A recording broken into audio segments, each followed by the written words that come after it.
Tumayo ang lahat. At tayo ay manalangin. Sabay-sabay tayong manalangin.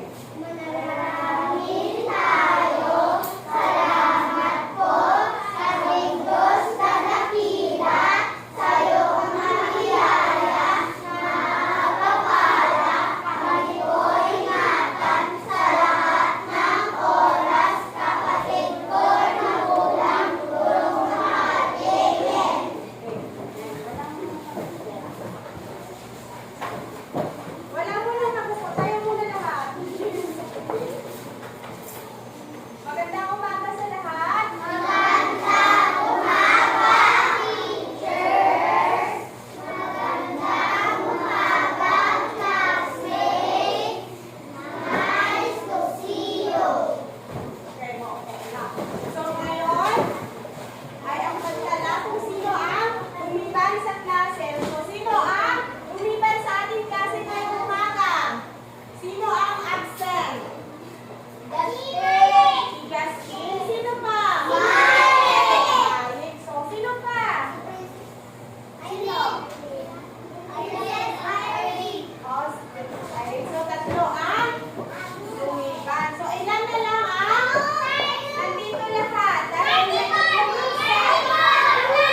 Pakinig, ako si Risa. Ako na magkasa. Nakatira ako sa maliit na bahay. So nakatira si Risa sa maliit na bahay. Ngunit malinis at maayos ito na may buong pagmamahal. Ang bawat isang miyembro ng aking pamilya ay inaalagaan kami ng mabuti ng aking mga magulang at natutustusan ang aming pangangailangan bilang ganti ay inagalang ko sila at sinusunod ang lahat ng payo ng aking mga magulang para sa aking kabutihan. So, si Risa ay nakatira siya sa malinis at maayos na bahay. Bawat miyembro sa kanila ay magkakahal. So, lahat naman dito, di ba, may mga pamilya? So, mahal natin ang pamilya natin. Teacher, nakabay na yung dulo ko. Ano ko ano na lang. Paaway ko siya. Pero bakit nag-aaway? Siguro may ano lang, may konting away lang. So, lahat ng pamilya ba ay nagmamahalan? Pag may pagmamahalan, merong? Mahal ko po si Mama. O, mahal mo si mama mo. So, lahat dito, di ba, mahal ang mama at papa? So, ayun, pag mahal si mama at papa, sinusunod ba lahat ng utos ni mama at papa? O, baka dito yung iba may ano ha, yung hindi sinusunod si mama, pag inutusan mo ni mama, nagagaling daw ha. Teacher, ginagawa ko yung isani. O, very good masyado. Ano yung mga inuutos sa bahay na sinusunod? O, Teacher, O, nagamap, Persiano.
tungkulin ni Christina?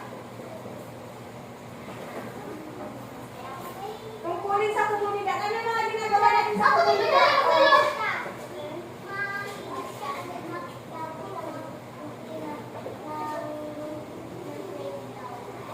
Okay. Maglinis daw. So, tungkulin ni Christina ang maglinis at panatilihin maayos ang kapaligiran.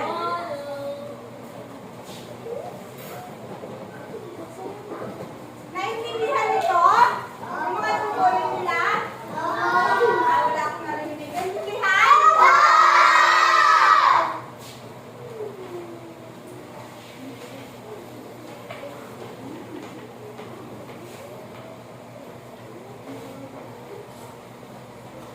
Ngayon naman, number 1, may tanong ako sa inyo ha, kaya hindi man kayo ng maayos. So, unang tanong, ano ang mga karapatan na tinutukoy ng mga bata? Ano yung mga karapatan na tinutukoy? Ano yung karapatan tinutukoy ni Carlo? Karapatan niya? Okay, makapag-aral. Anong karapatan niya? Okay, Lisa naman. Ano?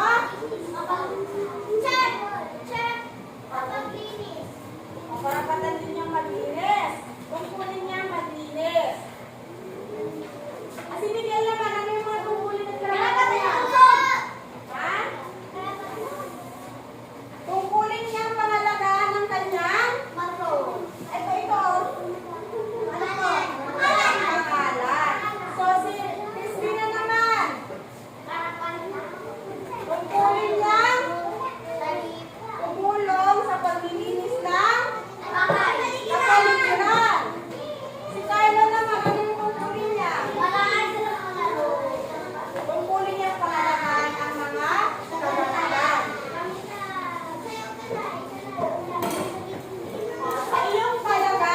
Sa inyong palagay, tinatamasa ba ng mga bata sa usapin ng mga karapatan sa kanilang komunidad? Tinatamasa nila ang karapatan ng tungkulin? Makinig. Tinatamasa ba nila yung mga karapatan ng tungkulin sa komunidad? Lakasan. Okay, opo. Sunod pa.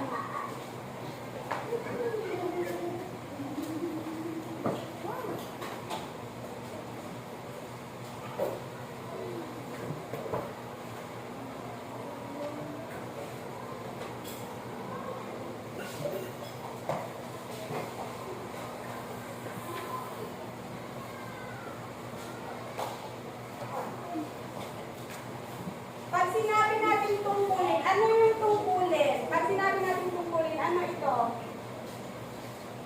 Ang tungkulin. Bakit? Bakit? Tama.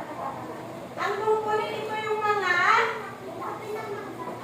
ito yung mga usapin nila. Ito yung mga ginagawa, di ba? Yung mga tungkulin. Ano nga, magbigay na ng mga halimbawa ng tungkulin. Dito sa paaralan, magbigay ng tungkulin na ginagawa natin sa paaralan. O, makapaglinis. Ano pa?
yung ginagampanan niya mamamayan. Pag sinabi natin mamamayan, yun ay tayo.